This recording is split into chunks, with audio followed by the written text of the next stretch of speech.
आएगा मोदी, अरे फिर आएगा मोदी। तो सुना आपने, ये झलक है बीजेपी के लोकसभा चुनाव के कैंपेन की। बीजेपी ने 2024 के लोकसभा चुनाव के लिए अपना कैंपेन सॉन्ग रिलीज कर दिया। 10 मिनट के इस गाने में मोदी सरकार की उपलब्धियों का बखान है तो विपक्ष का कटाक्ष भी। एजेंडा साफ है कि केंद्र सरकार की परियोजनाओं, योजनाओं, धार्मिक प्रतीकों के पुनरुद्धार के ब्यौरे के साथ विपक्ष पर तंज भी है। इसमें भी सबसे ऊपर है अयोध्या में भव्य राम मंदिर का निर्माण। राम मंदिर बनाया कौन? मोदी सरकार। 370 हटाया कौन? मोदी सरकार। सर्जिकल स्ट्राइक की? मोदी सरकार। सड़कों का जाल बिछाया? मोदी सरकार। जैसे जैसे ये गाना आगे बढ़ता है, भाजपा का एजेंडा भी साफ होता जाता है। गाने के माध्यम से अयोध्या, काशी, उज्जैन के तीर्थ विस्तार, 2 कार्यकाल के विकास, अंतरिक्ष और विज्ञान सहित दूसरे क्षेत्रों में देश का विकास बताया गया। विभिन्न राज्यों में भाजपा की जीत की कहानी भी गीत के माध्यम से दिखाई गई। इंडिया गठबंधन समेत पूरे विपक्ष को भी निशाने पर लिया गया तो पीएम मोदी की वैश्विक छवि भी दिखाई गई। गीत के माध्यम से कुछ सवाल भी पूछे गए। कितनी भी कीचड़ उछाले, दिल के सारे घमंडी, फिर आएगा मोदी, हाँ फिर आएगा मोदी। भाजपा का एजेंडा यही तक सीमित नहीं है। अयोध्या में राम मंदिर के निर्माण को लोकसभा चुनाव में भुनाने की तैयारी है। सभी 545 लोकसभा सीटों से 2000 से लेकर 5000 लोगों को रामलला के दर्शन की भी योजना तैयार है। विधायकों, सांसदों, मंत्रियों को ये जिम्मा मिला है। 1000 से ज्यादा स्पेशल ट्रेन 22 जनवरी के बाद अगले 100 दिन तक अयोध्या की ओर दौड़ेंगी। इस दौरान लोगों को रामलला के दर्शन कराने के साथ ही लोगों को राम मंदिर के लिए किए गए संघर्ष की कहानी भी सुनाई जाएगी। बीजेपी इसे सियासत नहीं, आस्था से जुड़ा विषय बता रही है। वहीं कांग्रेस का कहना है कि अयोध्या में राम मंदिर निर्माण हर सनातनी की आस्था का विषय है। इस पर सियासत सिर्फ भाजपा कर रही है। भाजपा इसे इवेंट में बदल रही है। कांग्रेस राम मंदिर का ताला खुलवाने का श्रेय भी राजीव गांधी को दे रही है। भारतीय जनता पार्टी किसी भी चीज को इवेंट बना के ही चलती है और उनके नज़र में केवल वोटों की राजनीति है। कांग्रेस ने जब हमारे नेता राजीव गांधी जी देश के प्रधानमंत्री थे, उन्होंने पहल शुरू करी थी। 500 साल की लंबी लड़ाई के बाद में यह ऐतिहासिक क्षण हमें प्राप्त हो रहा है। अगर कांग्रेस को इस क्षण को मनाने में आपत्ति है तो वो आपत्ति करती रहे। कांग्रेस को अगर ये इवेंट लगता है तो वो इवेंट मानती रहे। कांग्रेस को जो लगता है वो इसे मानती रहे। पर हम लोगों के लिए गौरव का क्षण है, उत्सव का क्षण है। हम बहुत धूमधाम से इस दिन को मनाएंगे। बीजेपी को सियासत के फर्श से अर्श तक पहुंचाने में राम मंदिर, 370 समान नागरिक संहिता का बड़ा योगदान है। इनमें भी अयोध्या में राम मंदिर के निर्माण ने उसे देश की सबसे बड़ी पार्टी बनाया। भाजपा अब तक रामलला हम आएंगे के नारे पर वोट मांगती रही है। मंदिर वहीं बनाएंगे, उसको कौन रोकेगा? अब नया गीत आ गया है। राम मंदिर बनाया कौन, 370 हटाया कौन। राम मंदिर बनाया कौन? मोदी सरकार। 370 हटाया कौन? मोदी सरकार। इसके साथ ही सर्जिकल स्ट्राइक, सड़क नेटवर्क, हवाई अड्डे, Vande Bharat train, AIIMS, IIT, IIM जैसी उपलब्धियां भी है। देखना यह है कि कांग्रेस इस एजेंडे का मुकाबला कैसे कर पाती। Bureau report, IND 24।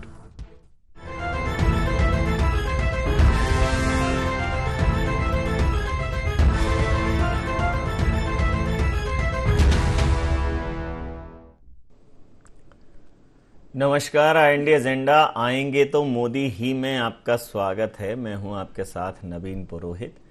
चर्चा को विस्तार देंगे, उसके पहले IND एजेंडा के मुख्य बिंदुओं की तरफ एक निगाह डालते। क्या भारतीय जनता पार्टी ने तय कर लिया लोकसभा चुनाव का एजेंडा? हिंदुत्व की पतवार 2024 में कराएगी चुनावी वैतरणी पार। चुनावी साल में रामलला की प्राण प्रतिष्ठा से भारतीय जनता पार्टी को कितना चुनावी फायदा? हिंदुत्व और राष्ट्रवाद के मुकाबले इंडिया गठबंधन की क्या होगी रणनीति? नमस्कार, इन्हीं सवालों के साथ चर्चा में पुनः आपका स्वागत है।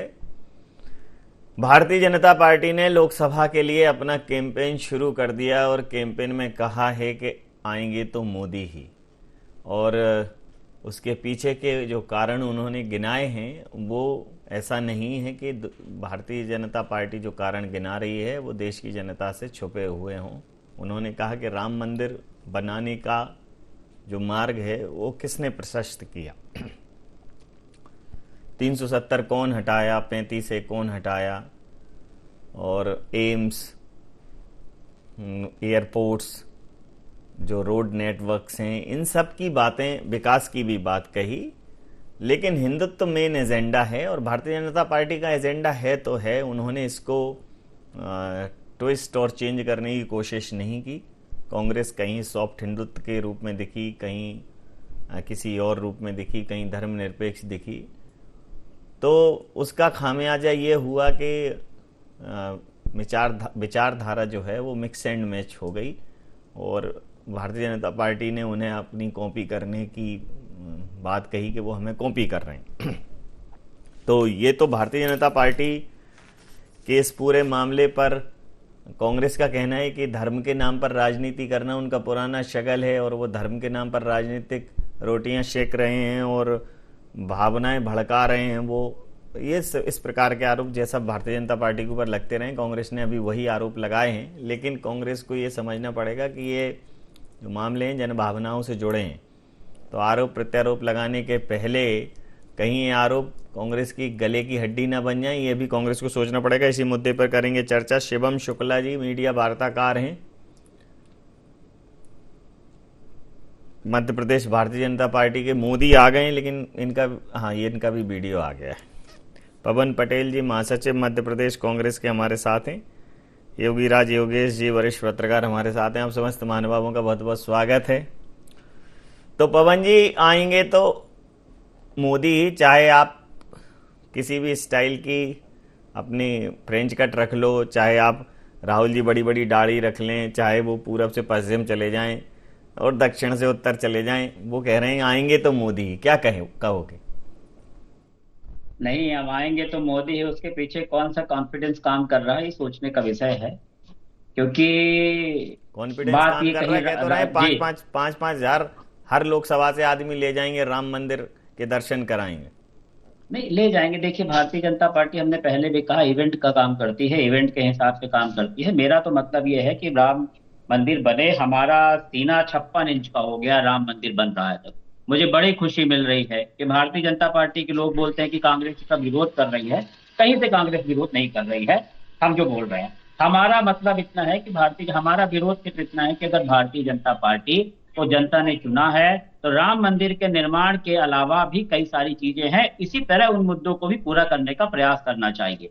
हम भी राम मंदिर के पक्ष में हैं। हमारे पूर्व प्रधानमंत्री आदरणीय राजीव गांधी जी ने राम मंदिर का ताला खुलवाया था। राम मंदिर का निर्माण, एक केस चल रहा था कोर्ट में, केस का डिसीजन हुआ, राम मंदिर का निर्माण हुआ। जिसकी सरकार रहती उसका डिसीजन होता, उसको राम मंदिर का निर्माण कराना पड़ता। ये कोई बहुत बड़ी बात नहीं है। भारतीय जनता पार्टी में इतनी महारत हासिल है कि भारतीय जनता पार्टी इवेंट के हिसाब से काम करती है और जिस इवेंट को जैसा उसको भुनाना पड़ता है उस हिसाब से भुना लेती है वो। और अब मोदी जी आएंगे तो अब इनका कॉन्फिडेंस ही बोल रहा, 400 पार बोल दिए हैं कि राम जी ने शायद उनके मुख से बुलवा दिया होगा कि 400 के पार। अब उन्होंने 400 के पार बोला, वो मैकेनिज्म चालू हो गया होगा कि 400 के पार कैसे आए। जिस तरह यहाँ भी हुआ था, यहाँ भी सुनामी आ गई थी मोदी जी की। हम लोग को लग रहा था कि 10-20 सीट नहीं मिलेगी, वो भी तो बड़ी कृपा हुई कि 63 सीट हो गई। जो भी इनका फार्मूला था वो फार्मूला काम कर गया। एक व्यक्ति मुझे यहाँ भी बताने वाला नहीं था कि क्यों आ गई सरकार। भैया, आपने कौन सा ऐसा, भाई ओबीसी के लिए कांग्रेस ने काम किया, ओबीसी ने आपको वोट नहीं दिया। आपने किसानों को 750 किसानों को शहीद करवा दिए, उन्होंने नहीं दिया। युवाओं को आपने बोल दिया पकौड़े। ऐसा कोई वर्ग नहीं था। मैं हर चैनल में बोलता हूं कि मैं लाइव करने को तैयार हूं। आप लगाइए फोन 100 लोगों को, और 100 लोग में 65 से 70 लोग ना बोले कि कांग्रेस की सरकार बननी चाहिए तो बता दीजिए। हम तो लोगों की जनभावना के हिसाब से बात कर रहे हैं। लोगों की जनभावना जो थी, हमने पूरे प्रदेश में घूमना, उसके हिसाब से बात कर रहे हैं। भारतीय जनता पार्टी के कई नेता लोग वो भी बोल रहे थे जी, राम मंदिर का निर्माण इस देश की जनभावना से ही तो जुड़ा था। हाँ, तो राम मंदिर का निर्माण, आप क्या है, जनभावना है, आप पर आरोप ही यही है क्या आप एक वर्ग विशेष की जन भावनाएं देखते हो? यही तो आरोप है, यही तो आप पे चस्पा कर दिया। नहीं, ये इनका गलत आरोप है। मैं तो बोल रहा हूँ उसी का सम्मान कर रहा हूँ। मैंने पहले कहा कि हमारा छीना 56 इंच का हो गया, राम मंदिर का निर्माण हुआ, तो मैंने पहले बोला, लेकिन उस आस्था के साथ खिलवाड़ नहीं करना चाहिए। जिस तरह महाकाल में इन्होंने किया वो भी आस्था का विषय था, वहां भ्रष्टाचार कर दिया। तो हमारा मतलब है कि राम मंदिर का निर्माण करिए, लेकिन जो राम राज्य की परिकल्पना है उस परिकल्पना को भी पूरा करने का प्रयास करिए, ताकि यहाँ की जो जनता है वो सुखपूर्वक रह सके। जी शिवम, ये आप जो किस कॉन्फिडेंस से कह रहे हैं कि आएंगे तो मोदी, ये कह रहे हैं कि उसकी कुछ वजह है, इन्हें वो टेक्निकल वजह मालूम चलती है। आप जिस मुद्दे को भावनात्मक कह रहे हैं, ये कह रहे हैं वो भावनाओं का ज्वार नहीं है, वो टेक्निकल जुगाड़ है। देखिए, कांग्रेस पार्टी इसी मुगालते में रहे कि भारतीय जनता पार्टी के पास कोई टेक्निकल जुगाड़ है जिसकी वजह से चुनाव जीतती है, तो शायद हमारे लिए वो ज्यादा बेहतर होगा। जबकि भारतीय जनता पार्टी की पूरी राजनीति के केंद्र में जन भावना रहती है, जनता से जुड़ी हुई आकांक्षा को समझने की जो हमारे नेतृत्व के भीतर क्षमता है, अगर वह विदेशी मूल के परिवारों में पले बढ़े राहुल गांधी जी और उनके कांग्रेस पार्टी को समझ में आ जाती है तो शायद स्थिति बेहतर होती। प्रधानमंत्री जी स्वयं एक निचले तबके से आते हैं और स्वाभाविक तौर पर नीचे के स्तर पर उन्होंने देखा है चीजें कैसे काम करती हैं, और उसके अनुरूप भारत का आम जनमानस किस रूप में सोचता है, उसकी सोच का दायरा किस दिशा में जाता है, उसकी आकांक्षा क्या है और धर्म उसके लिए कितना महत्वपूर्ण है, इन तमाम चीजों का प्रधानमंत्री जी और भारतीय जनता पार्टी का नेतृत्व भली बात समझता है। और स्वाभाविक तौर पर जब जनता के लिए पॉलिसी बनाई जाती है तो इन तमाम चीजों को उसमें एकोमोडेट किया जाता है, जिसके परिणाम स्वरूप हम देखते हैं कि यह चीजें जनता उससे प्रभावित होती है और अपने मत का प्रयोग करती है। दूसरी चीज पवन जी ने कही कि अकेले एक राम मंदिर से जुड़ा हुआ विषय नहीं है, तो भारतीय जनता पार्टी एक और जहां गरीब कल्याण के नए प्रतिमान स्थापित कर रही है, 18.5 करोड़ से ज्यादा लोग विगत 9 वर्षों में गरीबी रेखा से बाहर आए। इसके साथ ही साथ ऑटोमोबाइल मैन्युफैक्चरिंग हो, मोबाइल मैन्युफैक्चरिंग हो, स्मार्टफोन मैन्युफैक्चरिंग हो,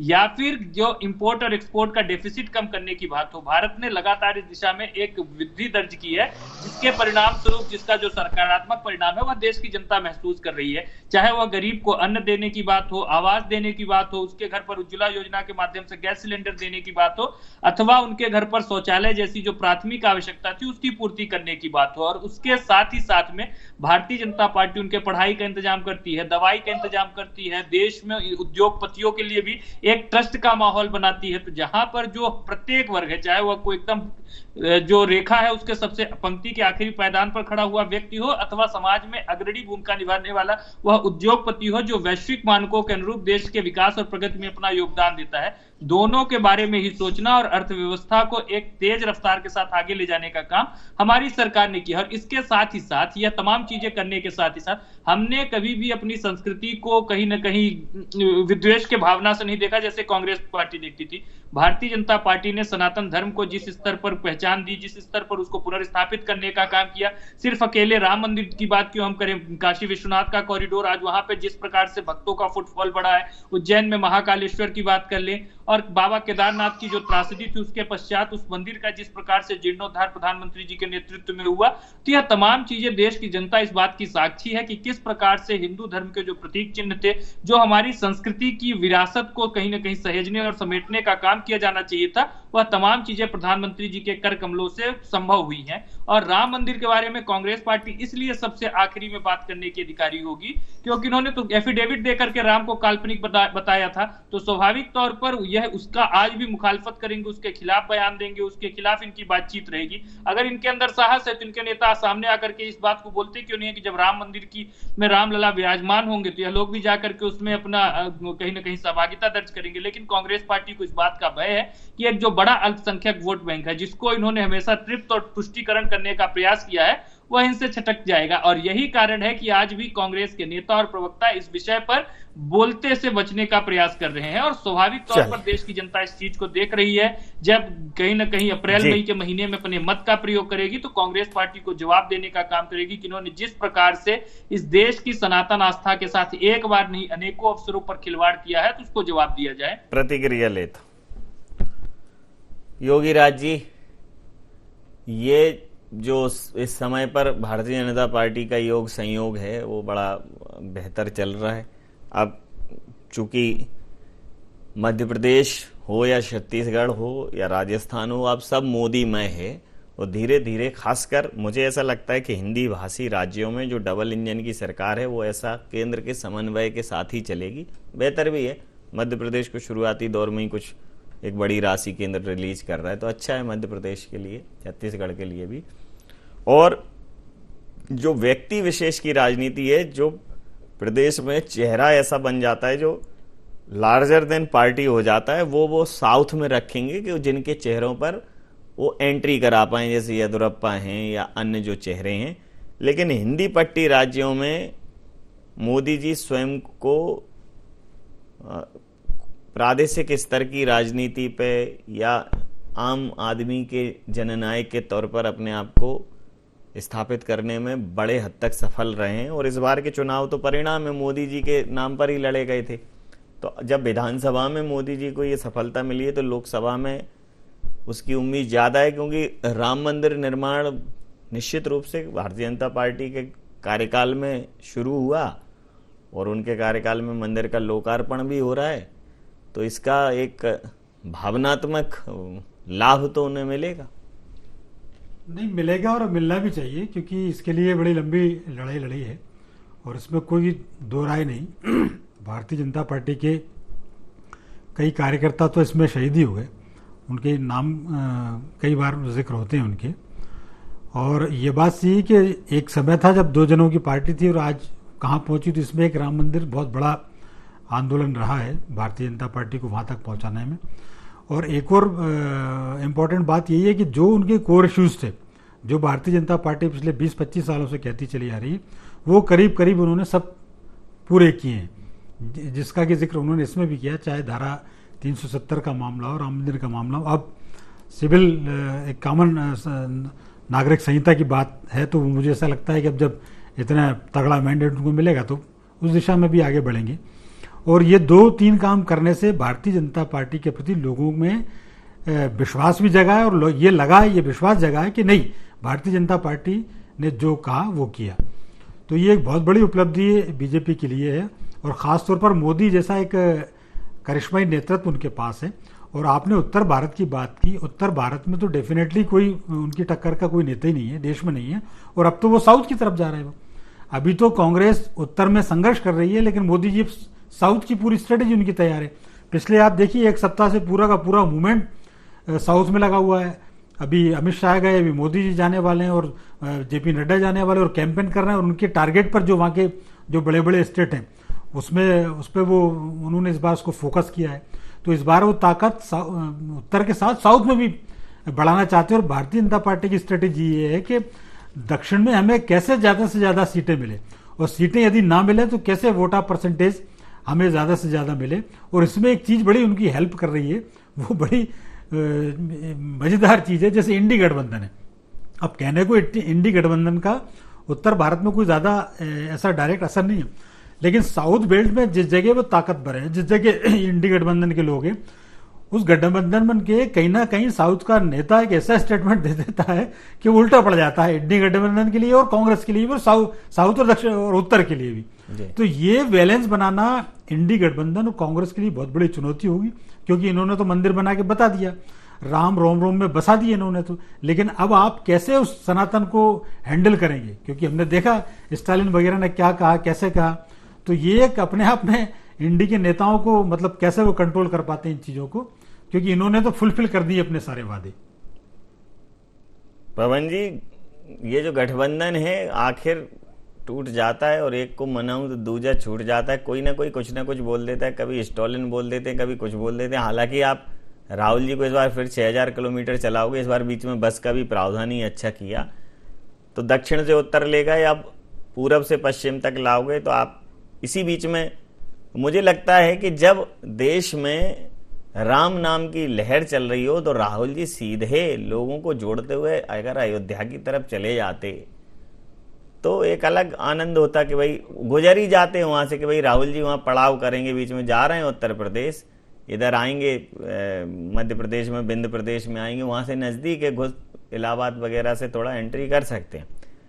लेकिन वो उनके प्लान में नहीं है, वो यात्रा में। तो जब देश में ऐसा राममय हो पूरा देश, हालांकि रोम रोम में बसते हैं और हर जगह विराजमान है, लेकिन अब चूंकि धार्मिक महत्व का कार्यक्रम है तो उसमें अगर आपकी सहभागिता दिखती तो आप ये कह सकते थे कि हाँ भाई ये कोई बीजेपी का पेटेंट थोड़ी है। तो उससे अभी तो दूरी ही दिख रही है, क्या कहेंगे? नहीं देखिए, दूरी दिखाने का काम भारतीय जनता पार्टी कर रही, दूरी दिख नहीं रही। हर व्यक्ति पूजा करता है, हर व्यक्ति के रोम रोम में राम बसे हुए हैं। ये भारतीय जनता पार्टी उसको जबरदस्ती, आपने जो बोला, पेटेंट कराने का प्रयास कर ली। राम जैसे इनके हो, राम सबके हैं, राम में सबकी आस्था है और राम आस्था का विषय, राम राजनीति का विषय नहीं। जो भारतीय जनता पार्टी राम को राजनीति में लाती है, ये सही बात है कि इनको इसी चीज का माइलेज मिलता है, इसीलिए वो कर रहे हैं। लेकिन ये जो बार बार प्रयास कर रहे हैं कि राम का विरोध करते, राम का विरोध नहीं करते, राम का ये ऐसा बात कोई कर रहा है। हम तो जो राहुल गांधी जी की यात्रा है, हम कहते कोई दुखी और पीड़ित है। मैंने पहले भी यही निवेदन किया है कि राम का मंदिर बन गया, राम का मंदिर का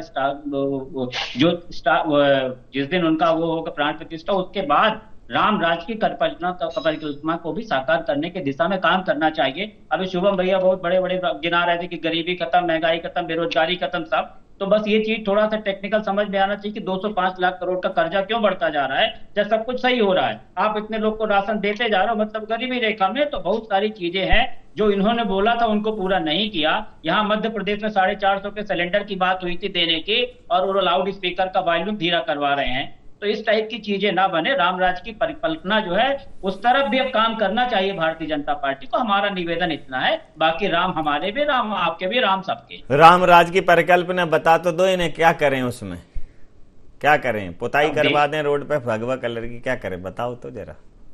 नहीं, वही करवा सकते हैं। बाकी दुख में तो दुखी हो नहीं सकते, दुख के लिए कुछ कर नहीं सकते। जो बतौलेबाजी की थी, समस्या ये है कि रामराज की परिकल्पना सही परिकल्पना है क्या, ये तो बताओ। सब लोग कह रहे हैं रामराज लाएंगे, रामराज लाएंगे, कल लाएंगे, परसों लाएंगे, आज लाएंगे नहीं। रामराज तो इनके हिसाब से तो ला दिया। रामराज जी कोई दुखी, कोई पीड़ित, कोई परेशान है ही नहीं है। रामराज में सब बढ़िया, जब रामचंद्र की जय चल रहा, कोई दिक्कत नहीं, कोई दुखी नहीं, कोई महंगाई का कोई वही नहीं।